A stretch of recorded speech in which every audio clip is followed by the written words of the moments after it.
राजा राम राम राम सीता राम राम राम, राजा राम राम राम सीता राम राम राम।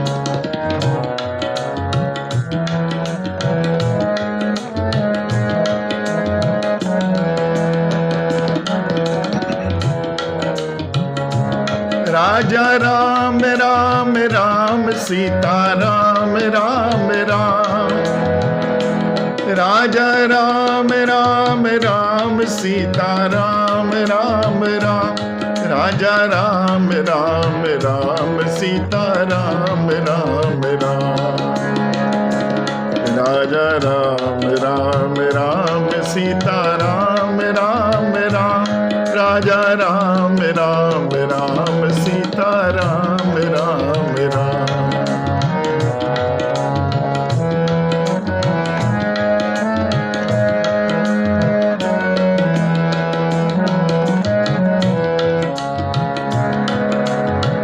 भव सागर जो पार जावा, भव सागर जो पार जो चाहा, राम कथा ताके दड़नावा, राम कथा ताके बेड़नावा, राजा राम राम राम सीता राम राम राम, राजा राम राम राम सीता राम राम राम।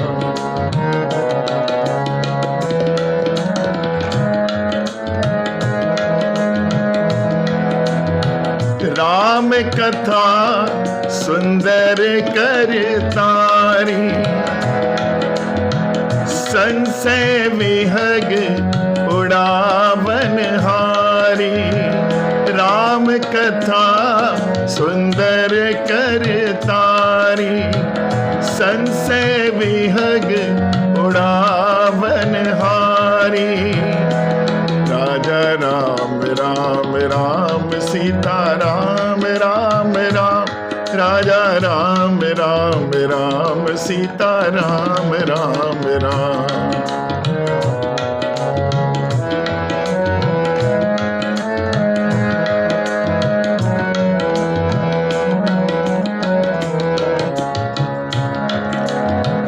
कलयुग केवल नाम आधारा, सुमिर सुमिर नर उतरहि पारा, कलयुग केवल नाम आधारा, सुमिर सुमिर नर उतरहि पारा, राजा राम राम राम सीता राम राम राम, राजा राम राम राम सीता राम राम राम।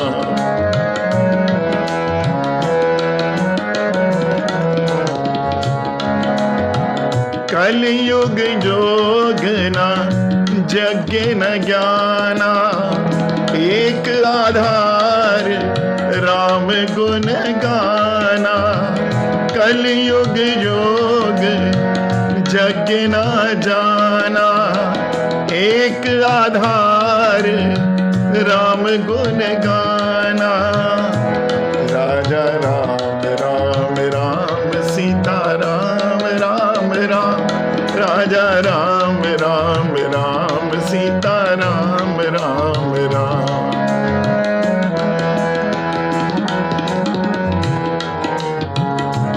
राजा राम राम राम सीता राम राम राम, राजा राम राम राम सीता राम राम राम।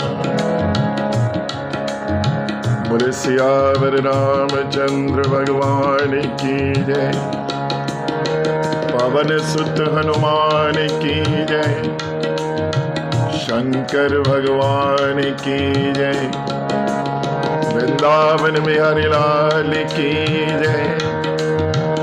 जय जय श्री राधे, जय जय श्री राधे, जय जय श्री राधे।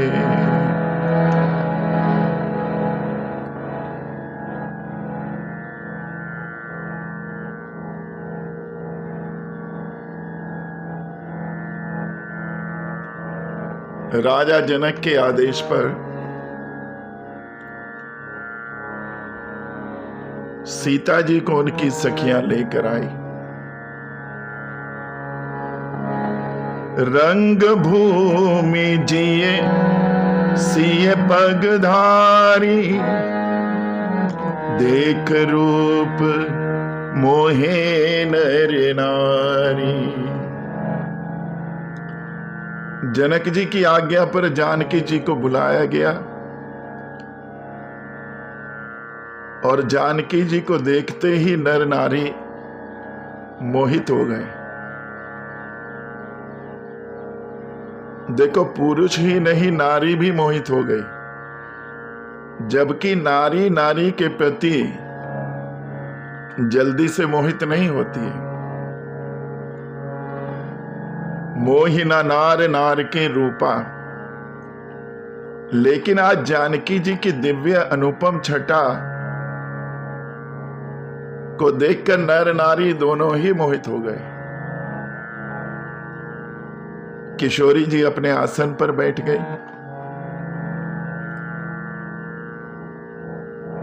आसन पर बैठकर देखना चाहती हैं अपने प्राण धन को। समस्या ये कि इतने हजारों की भीड़ में कैसे देखे कहां प्रभु बैठे हैं। किशोरी जी बड़ी संकोची स्वभाव की हैं। पुष्पवाटिका में भी किसी सखी से दिल की बात नहीं की और ना ही आज किसी सखी से कुछ पूछ रही हैं कि राघव कहां बैठे हैं। स्वयं ही तिरछी चितवन से इधर उधर ढूंढने का प्रयास करती हैं और भरमवश किसी राजा पर उनकी दृष्टि पड़ जाती है तो अपने को परम बड़भागी समझने लगता है।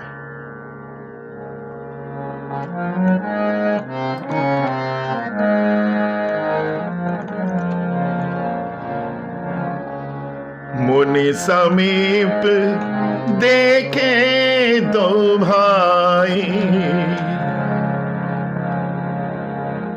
लगे ललक लोचन निधि पाई।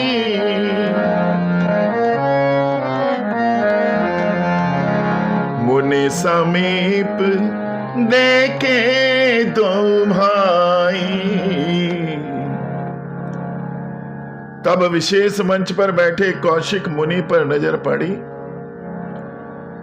और बराबर में दोनों राजकुमारों की दिव्य छटा देखी तो मानो लोचन निधि पाई, उनको खजाना मिल गया।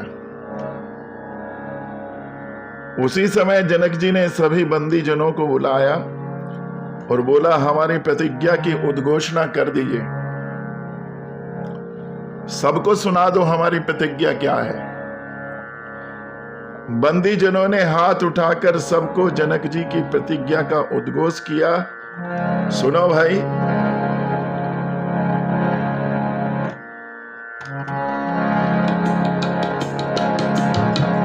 नप बल भुज बल विपुधन राहु, गरऊ कठोर विदित सब काहू। रावण बाण महाभट भारे, देख सरासन गवहि सिधारे। सोई पुरार कौदंड कठोरा, राज समाज आज जोई तोरा। त्रिभुवन जय समेत वैदेही, बिनहि विचार बरई हटते ही।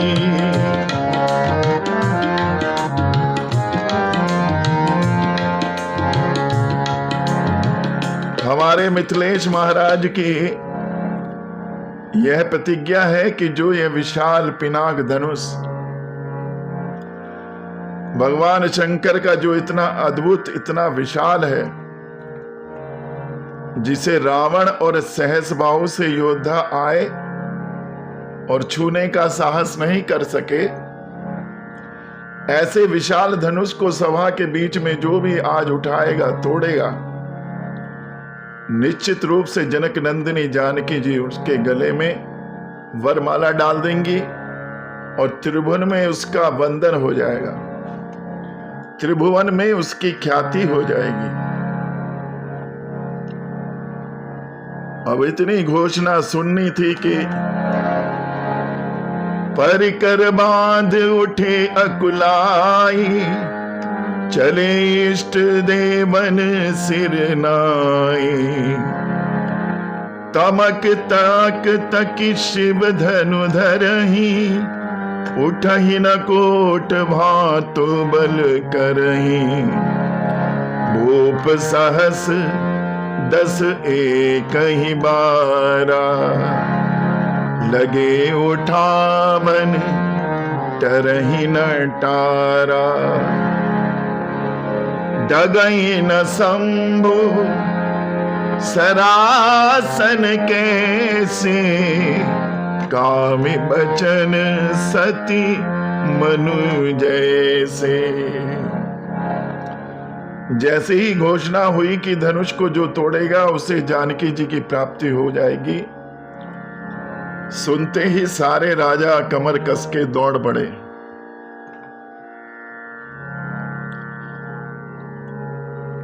सबके अकुलाहट है, क्योंकि शायद हमारा नंबर आए कि ना आए।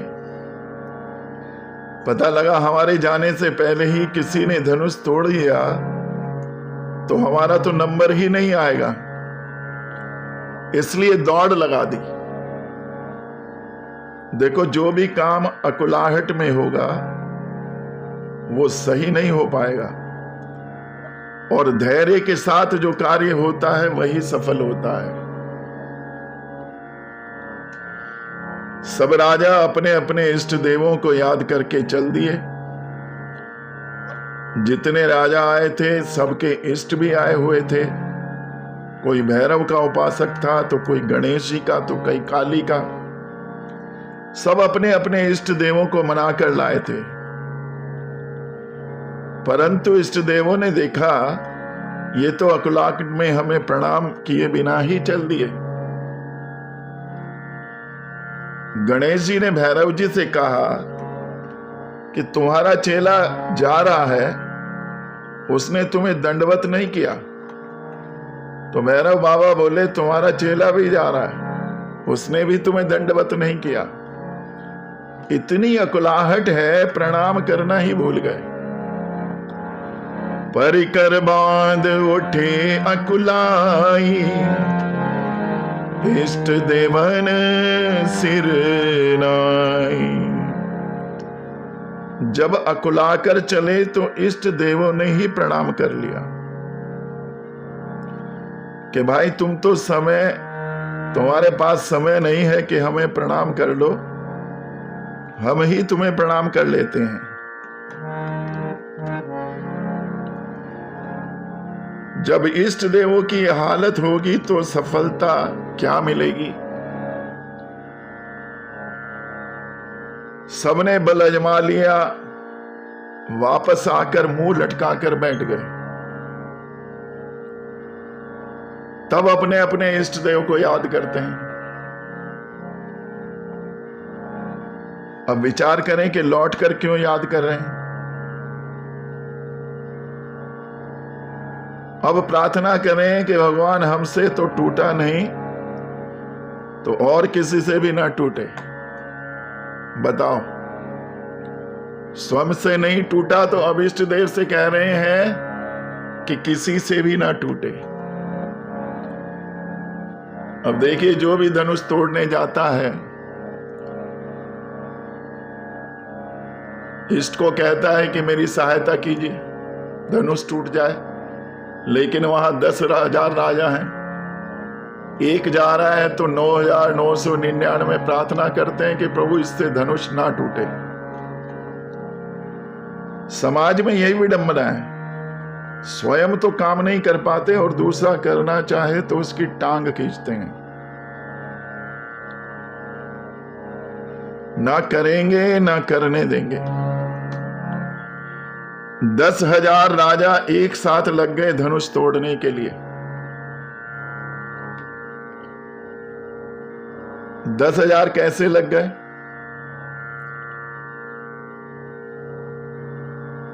मूर्खों का संगठन बनने में 1 मिनट नहीं लगता है, और समझदार लोगों को संगठित होने में बहुत समय लगता है, या यूं कहें कि समझदार लोग कभी संगठित हो ही नहीं पाते।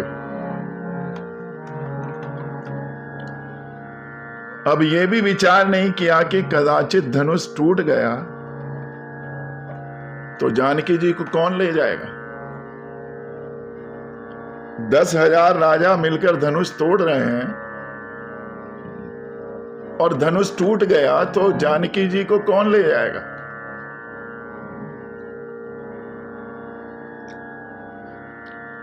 मूर्ख राजा बोले जैसा होगा बाद में देख लेंगे, पहले तोड़े तो सही। अब जो गठबंधन करके इलेक्शन लड़ते हैं उनकी भी यही गति होती है, पहले इलेक्शन जीत लें, बाद में देखेंगे कि गद्दी किसको लेनी है। मूर्ख समझदार में यही फर्क होता है, मूर्ख पहले काम कर देता है फिर सोचता है, और समझदार आदमी पहले सोचता है फिर काम करता है। एक संत तो भाव देते हैं कि धनुष क्यों नहीं हिल रहा है।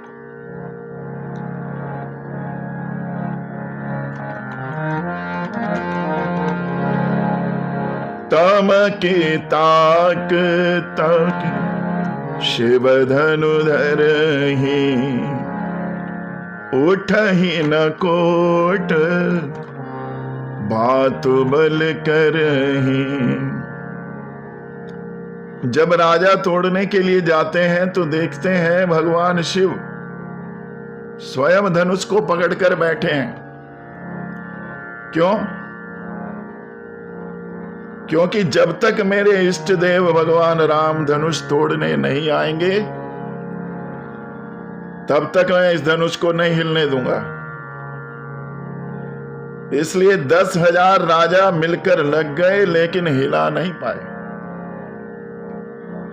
जब भगवान शिव स्वयं उसको पकड़कर बैठे हैं तो बताइए किसकी मजाल है कि धनुष को हिला दें।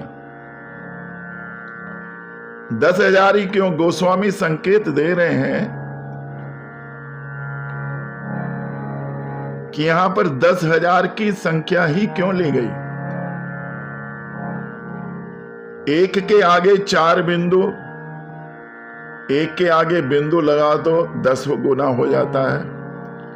प्रत्येक शून्य 10 गुना बढ़ा देता है। अब शून्य को अभिमान हो गया, सोच रहा है हमारी वजह से संख्या इतनी बड़ी है, जितने भी शून्य लगे हैं सबको अभिमान है कि हमारी वजह से संख्या 10 गुनी बढ़ गई। अगर मैं ना होता तो आगे कैसे बढ़ते। मैं बड़ा करके शून्य आपस में लड़ बैठे, और तब जो अंक था, एक का अंक जो शुरू में लगा है, अंक बोला तुम ही बड़े बनर हो भैया, हम चले जाते हैं। और अंक चला जाए तो एक गया तो क्या बना, न 10 है, न 100 है, न 1000 है, न 10,000 है, 0/0। गोस्वामी कहना चाहते हैं अंक के रूप में तो यहां मेरे राम जी हैं, बाकी सब राजा तो 0/0 हैं।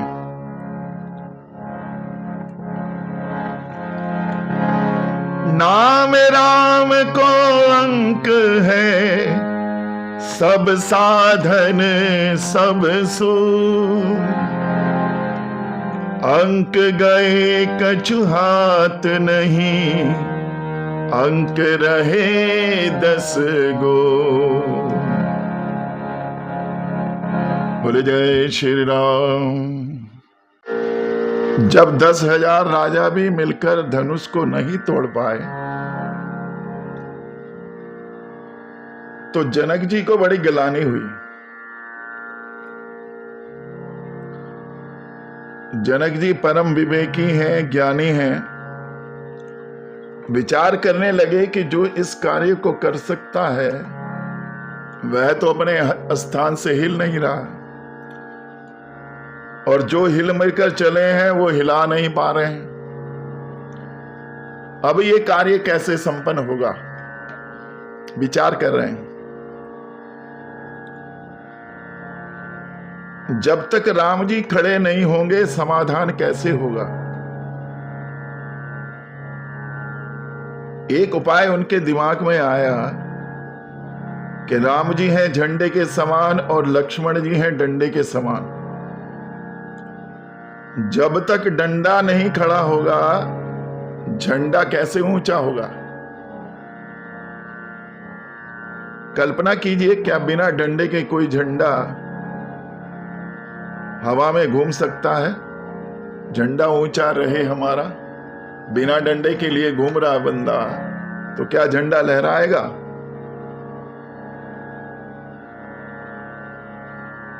तो भाई जितना बड़ा डंडा उतना बड़ा झंडा।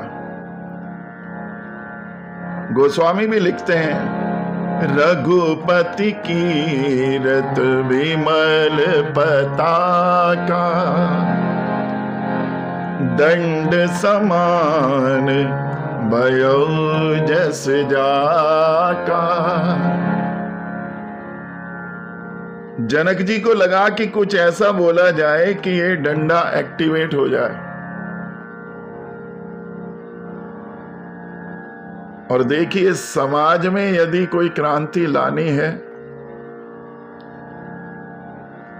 तो उस क्रांति के लिए युवा वर्ग को ही जगाना पड़ेगा। जनक जी बोले, समस्त भूमंडल के राजा दीप दीप से यहां पर आए हैं। भूमंडल का कोई राजा ऐसा नहीं जिसको निमंत्रण ना दिया हो। मगर दुर्भाग्य की बात है कि मैंने ये प्रतिज्ञा इसलिए की थी कि काफी समय से शिव धनुष हमारे यहां रखा है। एक बार मैंने देखा इसके नीचे का भूमि भाग लिपा पोता है। अब इतना बड़ा शिव धनुष उठाकर किसने सेवा की?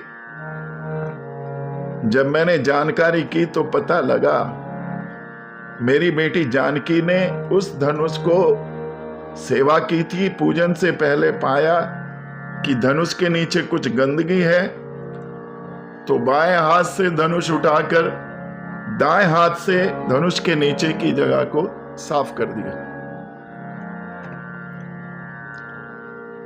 जनक जी स्तब्ध रह गए कि इसका मतलब मेरे घर में ये साक्षात भगवती शक्ति पधारी है।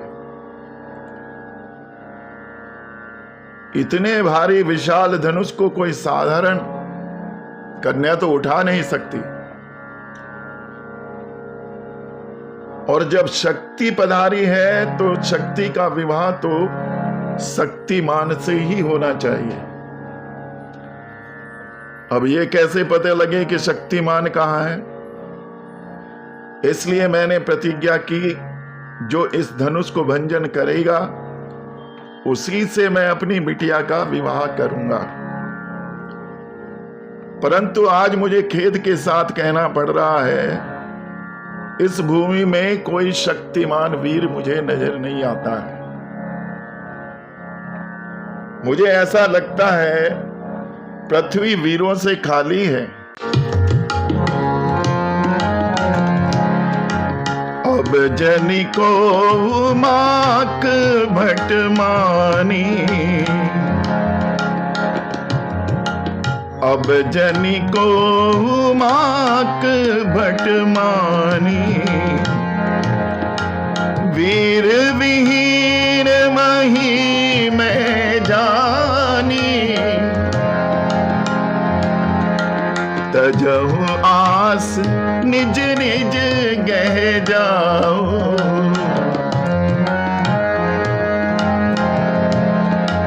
तजहु आस निज निज गह जाओ, लिखा ना विधि वैदेही विवाहु तजऊ आस निज निज गह जाऊ।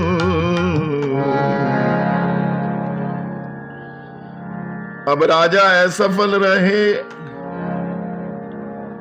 मुझे ऐसा लगता है पृथ्वी पर कोई वीर नहीं है जो इस धनुष को तोड़ पाए, इसलिए उन्हें घर वापस चले जाना चाहिए।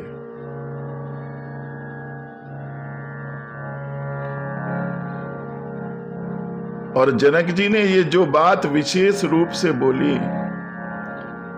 लक्ष्मण जी की ओर देखकर बोले।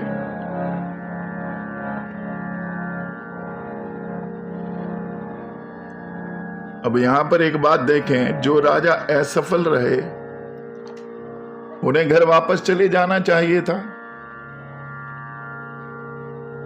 वापस आकर क्यों बैठ गए? वास्तव में उनके मन में अभी भी एक आशा है कि हमसे नहीं टूटा तो किसी से भी नहीं टूटेगा। और हो सकता है जब किसी से ना टूटे तो यह निर्णय हो जाए कि जानकी जी स्वयंवर अपना चुन सकती हैं और जानकी जी आकर हमें पसंद कर लें। मतलब अभी भी राजा आशावान हैं, किंतु राजा जनक जी नाराज हैं। कहते हैं लगता इस धरा पर कोई वीर है ही नहीं।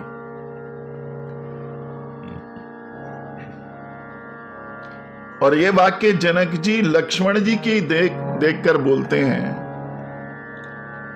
अब भाई साहब लक्ष्मण जी तो त्योरियां चढ़ गई। लक्ष्मण जी की नासिका फड़फड़ाने लगी क्रोध में। कही न सकत रघुवीर लगे, बचन जान जनबान, नाई राम पद कमल, सिर बोले गिरा प्रमाण। लक्ष्मण जी को इतना गुस्सा आया, लेकिन राम जी के डर की वजह से कुछ नहीं बोल पा रहे हैं।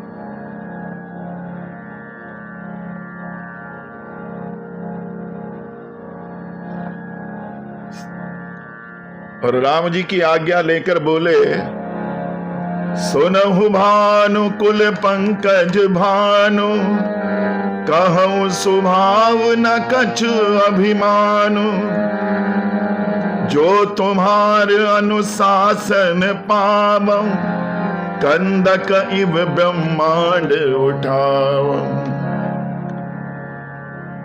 जनक जी कहते हैं पृथ्वी वीरों से खाली है, और लक्ष्मण जी क्रोधित होकर कहते हैं कि आपने ऐसा कह दिया।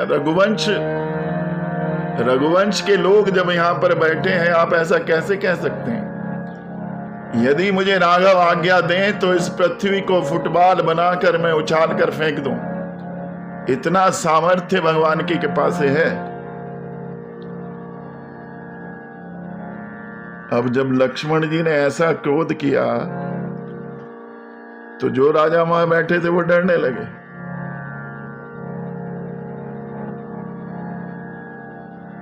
कि ये तो हमारे पे बड़े भारी पड़ सकते थे।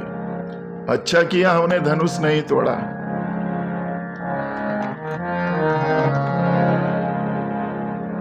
अब जब मामला गरमाने लगा तो गुरु विश्वामित्र ने राम जी की ओर देखा और आंखों ही आंसुओं में इशारा किया कि हे रघुनंदन, अब वो शुभ घड़ी आने वाली है जब आपको उठकर इस शुभ कार्य को कर देना चाहिए। विश्वामित्र समय शुभ जानी, बोले अति स्नेह में बानी, उठहु राम भंजऊ भव चापा,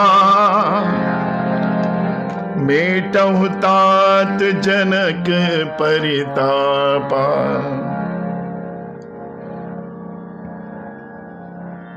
विश्वामित्र जी बोले, बेटा अब आप उठकर इस धनुष का भंजन करें और जनक जी के परिताप को समाप्त करें, जनक जी की चिंता को मिटा दें। सुन गुरु बचन चरण सिर नावा, हर्ष विषाद न कछुर आवा। गुरुदेव की आज्ञा पाकर सिर नवाकर चले। मन में ना हर्ष है ना विषाद है। अब देखिए, जो व्यक्तित्व ठहरा हुआ होता है उसकी यही पहचान होती है। इससे पूर्व जो भी राजा आए वो बड़ी अकुलाहट में आए, अपने इष्टों को ही प्रणाम करना भूल गए।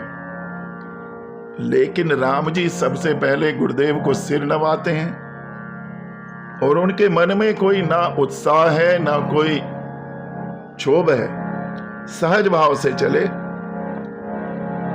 लेत चढ़ावत खेजत गाढ़े, काहू न लखा देख सब ठाड़े।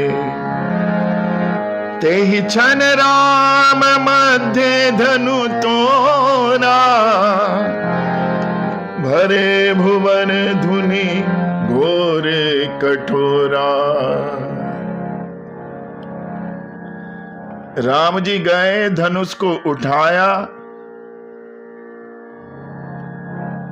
और क्षण मध्य में धनुष टूटने की आवाज आई। लेकिन धनुष को टूटते हुए किसी ने नहीं देखा। तेहि क्षण राम मध्य धनु तोरा, काहू न लखा देख सब ठाड़े। खड़े तो सब हैं लेकिन किसी ने तोड़ते हुए नहीं देखा और धनुष टूट गया। बोले सियावर रामचंद्र भगवान की जय, बोले भक्त वत्सल भगवान की जय। जिस धनुष के लिए जनक जी इतने चिंतित थे, 10,000 राजाओं से नहीं टूटा, एक क्षण में भगवान राम ने तोड़ दिया। भगवान श्री रामभद्र सतगुरु के आशीष को अपना दिव्य कवच मानकर समस्त मिथिला के नर नारियों के मध्य विशाल शिव धनुष का भंजन किया।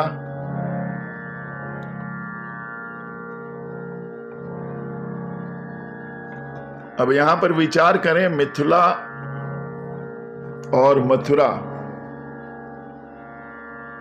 दोनों की लीलाएं लगभग मिलती जुलती नजर आती हैं।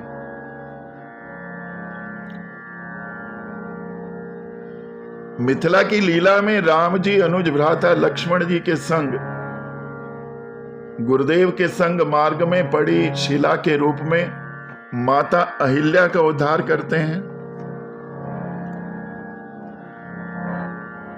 और मथुरा में कन्हैया दाऊ भैया के साथ जाते हैं और मथुरा में प्रविष्ट होते हैं, कुब्जा का उद्धार करते हैं। कुब्जा 3 जगह से टेढ़ी है, टेढ़ा मेढ़ा शरीर लिए है। अहिल्या पाषाण बनी पड़ी है, पत्थर है। ऐसा विचार करें कि हमारी जो मानवपुरी है ये मथुरा है और मिथिला बन सकती है। यदि इस मानसपुरी में भक्ति आ जाए तो ये मिथिला बन जाएगी। हमारी बुद्धि अहिल्या और कुब्जा है। कभी ये अहिल्या की तरह जड़मती हो जाती है तो कभी कुब्जा की तरह त्रिवक्रा हो जाती है, टेढ़ी हो जाती है। काम क्रोध लोभ से जो ग्रसित बुद्धि है यही त्रिवक्रा बुद्धि है। भगवान ने मिथिला में जाते हैं शिला स्वरूप अहिल्या का उद्धार किया इसी तरह हमारी मानवपुरी में जब प्रभु पधारते हैं तो सबसे पहले बुद्धि को चैतन्य करते हैं। बुद्धि में वह दिव्यता, योग्यता आ जाती है कि वह कल्याण के मार्ग को प्रशस्त कर देती है। और ये सब होता है भगवान की कृपा से। गोस्वामी कहते हैं, जासु कृपा निर्मल मति पावा। जब तक मति निर्मल नहीं होगी तो हमारी मति भी जड़मती रहेगी, अहिल्या की तरह। उधर कुब्जा को ठीक कर दिया, मतलब काम, क्रोध, लोभ जो विकार हैं, जो गोविंद की कृपा से ही ठीक होते हैं। कुब्जा के त्रिवक्र को हटाना मतलब काम, क्रोध, लोभ को हटाना। और ये विकार हमारे पुरुषार्थ से नहीं बल्कि गोविंद की कृपा से ही ठीक हो सकते हैं। बोले भक्त वत्सल भगवान की जय। दोनों नगरी में भगवान ने धनुष तोड़ा।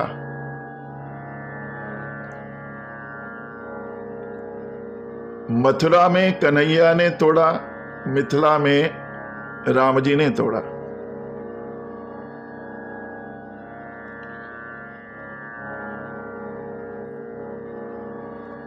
दोनों में,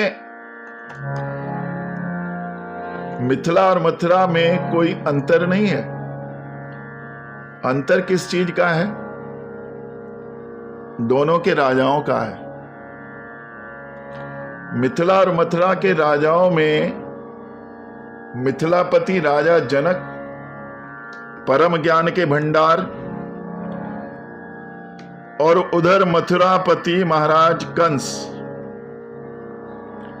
दोनों में जमीन आसमान का अंतर है। कंस चाहता है मेरा धनुष कभी भी ना टूटे।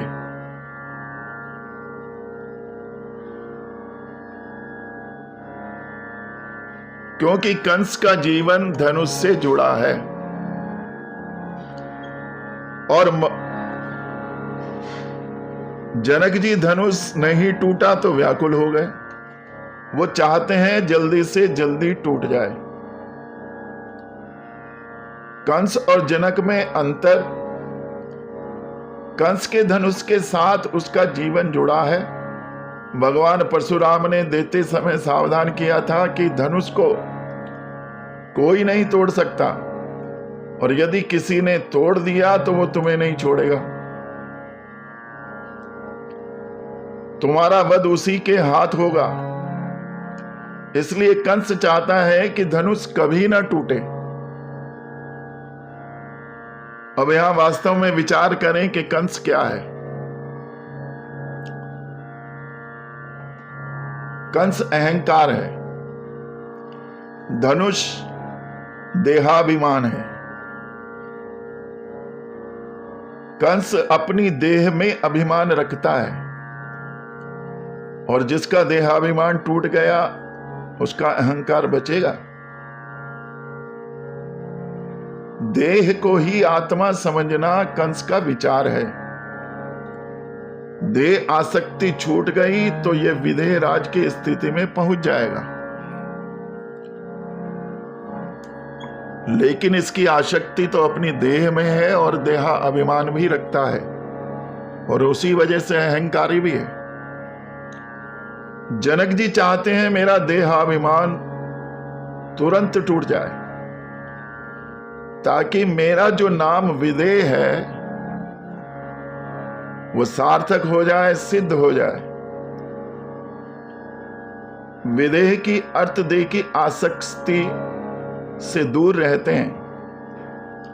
सभी की देह में बहुत आसक्ति होती है, इसलिए राम और श्याम को अपनी मानवपुरी में प्रकट करें। और प्रकट कब होंगे? राम जी हमारी मानवपुरी में जब प्रकट होंगे, जब भक्ति स्वरूपा जानकी जी यहां विराजमान हो जाएंगे। मथुरा में तो साक्षात कन्हैया ने जन्म लिया था।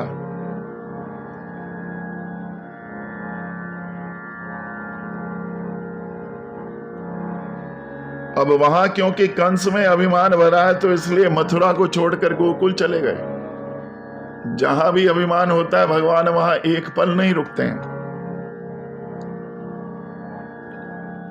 मिथिला में जानकी जी प्रकट हुई, मथुरा में साक्षात भगवान प्रकट हुए। दोनों भगवान के प्राकट्य स्थल हैं। जीव का जन्म जब मानव शरीर से होता है तो कितना निर्मल होता है, और ये सब जितनी बीमारियां हैं, जितने दोष हैं, ये तो बाद में ही आते हैं। भगवान तो सभी की मानवपुरी में बैठे हुए हैं, लेकिन कंस जैसे अभिमानी जब आ जाते हैं तो भगवान मथुरा की तरह छोड़कर चले जाते हैं। और यदि हमारी मानवपुरी मिथिला की तरह है तो बिना बुलाए आ जाएंगे। मिथिला में भक्ति विराजमान है, राम जी बिना बुलाए आ गए। अतः हमें मिथिला का राजा बनना है, मथुरा का नहीं। मथुरा के राजा बनोगे, आए हुए कन्हैया वापस चले जाएंगे, और मिथिला के बनोगे तो बिना बुलाए हमारी मानवपुरी में आ जाएंगे। ते ही क्षण राम मध्य धनु तोरा, भय भुवन धुनि घोरे कठोरा।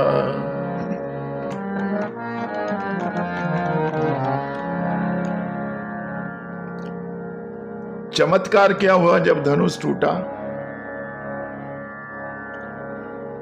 धनुष को टूटते हुए किसी ने नहीं देखा, काहू न लखा। गोस्वामी कहते हैं किसी ने देखा ही नहीं और धनुष टूट गया।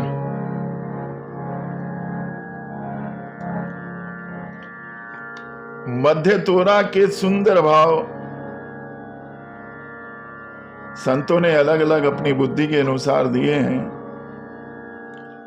मध्य तोड़ने का मतलब क्षण के मध्य, यानी एक क्षण भी पूरा नहीं हुआ था और धनुष टूट गया।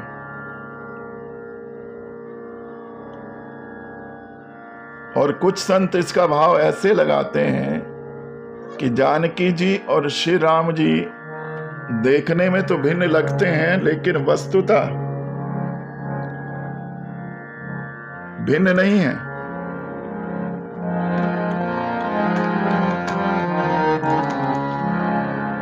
गिरा रथ जल बीच सम, कहियत भिन्न न भिन्न, बंदौ सीताराम पद, जिनहि परम पिए खिन्न। ये देखने में अलग अलग लगते हैं पर है नहीं। संसार में कोई चीज ऐसी होती जो व्यवहार में अलग अलग दिखती है पर होती एक ही है। बाहर से देखने में अलग अलग है, लेकिन वास्तव में उनका गुण एक ही है। उदाहरण के लिए जल और तरंग। समुद्र में जल में तरंग उठ रही है, क्या जल और तरंग को अलग अलग करके दिखा सकते हैं? जल में तरंग है और तरंग में जल है। जैसे जल से तरंग पृथक नहीं है, चांद से चांदनी पृथक नहीं है, शब्द से अर्थ पृथक नहीं है, सूर्य से किरण पृथक नहीं है, ऐसे ही सीता राम और राम सीता कहियत भिन्न न भिन्न। ये एक दूसरे से भिन्न नहीं है, कहने में ही भिन्न है, वस्तुतः एक ही है। लेकिन आज अलग अलग खड़े हैं। मिथिला में जानकी जी अलग खड़ी हैं जयमाल लिए, और राम जी अलग खड़े हैं। बीच में धनुष व्यवधान बना हुआ है।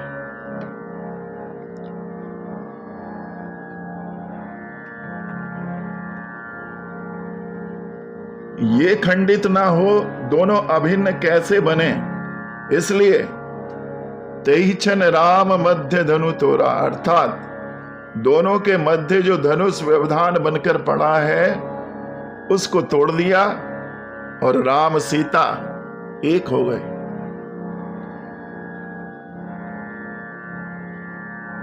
गोस्वामी ने एक पद में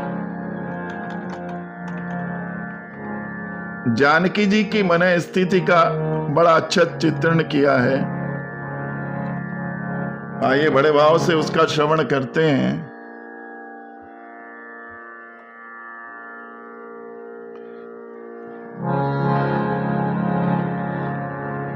जानकी जी राम जी की तरफ निहार रही हैं। फूलन की माला फूली डोले आली सा, ओ जग झरो के झांके नंदनी जनक की।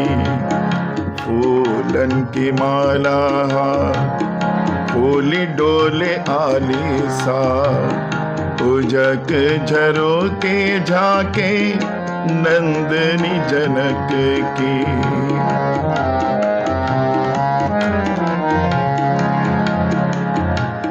देख के पिया की शोभा, पिया जो का मन लोभा, एक टक रह गई जैसे पुत्री कनक की। देख के पिया की शोभा, पिया जो का मन लोभा, एक टक रह गई जैसे पुत्री कनक की। फूलन की माला फूली डोले आली सा, उजक झरो के झांके नंदनी जनक की। कुंवर है किशोर गा, कहे जो पिता से बा, छाड़ दो प्रतिज्ञाता धनुष तोड़ने की। जानकी जी के मन में दुविधा है कि पिता ने इतनी कठोर प्रतिज्ञा कर ली है और धनुष इतना कठोर है, और कुंवर जी इतने सुकोमल हैं कि उनसे धनुष संभवतः ना टूटे। जानकी जी के मन में संशय है और उधर पिता को भी कुछ नहीं कह सकती कि वो अपनी प्रतिज्ञा छोड़ दें। इसलिए कुंवर है किशोर गा, कहे जो पिता से बात, छाड़ दो प्रतिज्ञाता धनुष तोड़ने की। फूलन की माला फूली डोले आली सा, लुझक झरो के झांके नंदनी जनक की।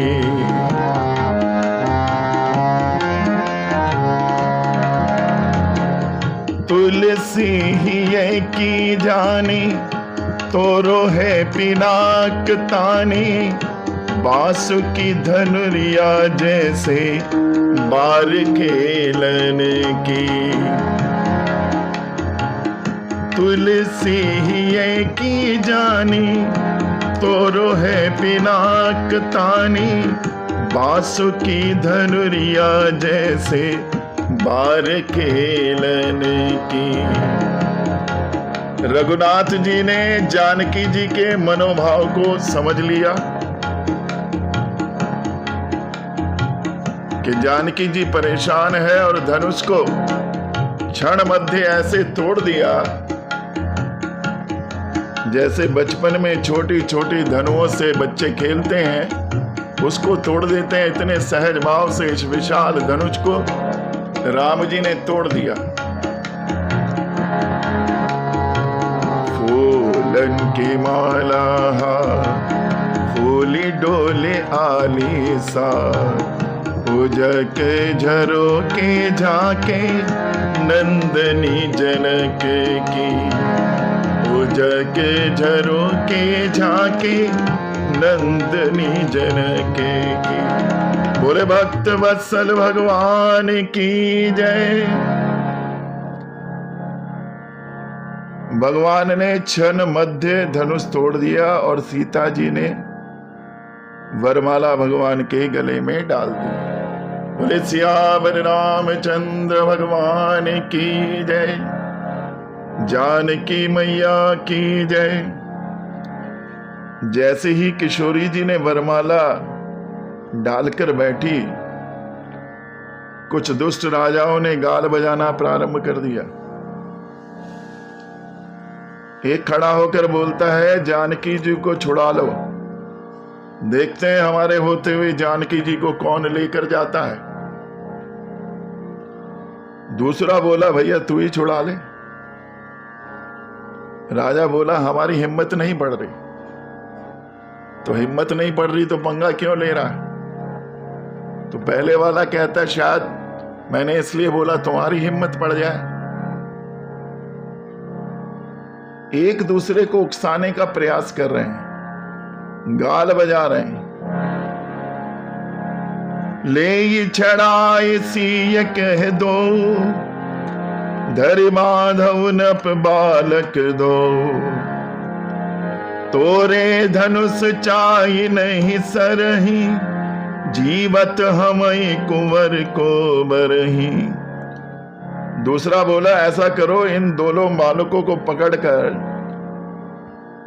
बंधक बना लो। तीसरा बोला, जनक जी इनका पक्ष लेंगे तो उन्हें भी हम देख लेंगे। चारों तरफ से लोगों ने गाल बजाना प्रारंभ कर दिया। लक्ष्मण जी को क्रोध तो बहुत आ रहा है, लेकिन गुरुदेव और राम जी के डर की वजह से शांत बैठे हैं। अरुण नयन भ्रगुटी कुटिल, चितवत न पहि सको। मनहु मत गंज गन, निरक सिंधु किशोर ही बो। जैसे हाथियों के समूह को देखकर कोई सिंह गर्जना करता है, वैसे ही लक्ष्मण जी इन दुष्ट राजाओं को कोप भरी दृष्टि से देख रहे हैं, परंतु राम जी के डर से कुछ बोल नहीं पा रहे। वातावरण बड़ा भयानक बन गया। किशोरी जी भी घबरा रही, नर नारी भी घबराए रही हैं, कहीं ऐसा ना हो आपस में युद्ध छुड़ जाए। और तभी क्या होता है, तेहि अवसर शिव धनु भंगा, आयौ भृगुकुल कमल पतंगा। देख महीप सकल सकुचाने, बाज झपट जनु लवा लुकाने। गौर शरीर भूत भल भ्राजा, बाल विशाल त्रिपुर विराजा। उसी समय परशुराम जी महाराज, भयंकर जिनकी भ्रगुटी है, भृगुकुल के जो सूर्य हैं, गोस्वामी ने यहां पर सूर्य की उपमा और राम जी को भी सूर्य की उपमा, परशुराम जी को भी भृगुकुल कहा और राम जी को भी। लेकिन राम जी को क्या कहते हैं? रघुकुल बाल पतंगा। और परशुराम जी क्या कहते हैं? भृगुकुल कमल पतंगा। राम जी को बाल पतंग उदयमान सूर्य कहा और परशुराम जी को मध्याह्न का सूर्य कहा। कमल पतंगा अर्थात जब कमल खिल जाता है, और कमल जब ही खिलता है जब सूर्य मध्य में आ जाता है, मध्य दिवस में। दोनों में अंतर है। जब बाले सूर्य होता है, त्रिभुवन के अंधकार को दूर करता है, और वंदनीय होता है, सभी लोग उसको प्रणाम करते हैं। मध्याह्न का सूर्य 12 बजे का सूर्य होता है, बड़ा भयंकर होता है। किसी भी मौसम में देखिए लोग उसके मारे छिपने लगते हैं कि यदि सर पर धूप पड़ गई तो बीमार हो जाएंगे। बाल पतंग की सब पूजा करते हैं, सूर्य को अर्घ देते हैं, सूर्य नमस्कार करते हैं, पूजन करते हैं, लेकिन किसी की हिम्मत नहीं जो मध्याह्न के सूर्य पर दृष्टि डाल दे। सब जान बचाते फिरते हैं। इसीलिए जब परशुराम जी आए, सभी राजा कांपने लगे डर के मारे। जैसे बाज के आने पर पक्षियों के छोटे छोटे बालक छिप जाते हैं, ऐसे जितने राजा अब तक गाल बजा रहे थे छिपने लगे, इधर उधर भागने लगे। परशुराम जी का औरा ही इतना भयंकर है कि यदि वे सहज दृष्टि भी किसी पर डाल देते हैं तो ऊपर से नीचे तक सूखने लगता है। जितने भी राजा अब तक गाल बजा रहे थे, तड़ी दिखा रहे थे, हम ये कर देंगे, हम वो कर देंगे, परशुराम जी को देखकर स्वयं ही प्रणाम कर दे। और प्रणाम भी अपने पिता का नाम बताकर प्रणाम करते हैं। मैं फला का पुत्र आपको प्रणाम करता हूं। देखत भगुपति बेश कराला, उठे सकल भय बिकुल भुआला। पिता समेत कहीं निज नामा, लगे करन सब दंड प्रणामा। अपने पिताजी का नाम ले लेकर परशुराम जी को प्रणाम करने लगे। और ऐसा जब ही होता है जब व्यक्ति अंदर तक बहुत डर जाए। जो इतने बड़े बड़े योद्धा बन रहे थे कि जनक जी से भी टक्कर ले लेंगे, सबकी हवा निकल गई परशुराम जी को देखते ही। बोले सियावर रामचंद्र भगवान की जय, पवन सुत हनुमान की जय, शंकर भगवान की जय, वृंदावन बिहारी लाल की जय। जय जय श्री राधे, जय जय श्री राधे, जय जय श्री राधे।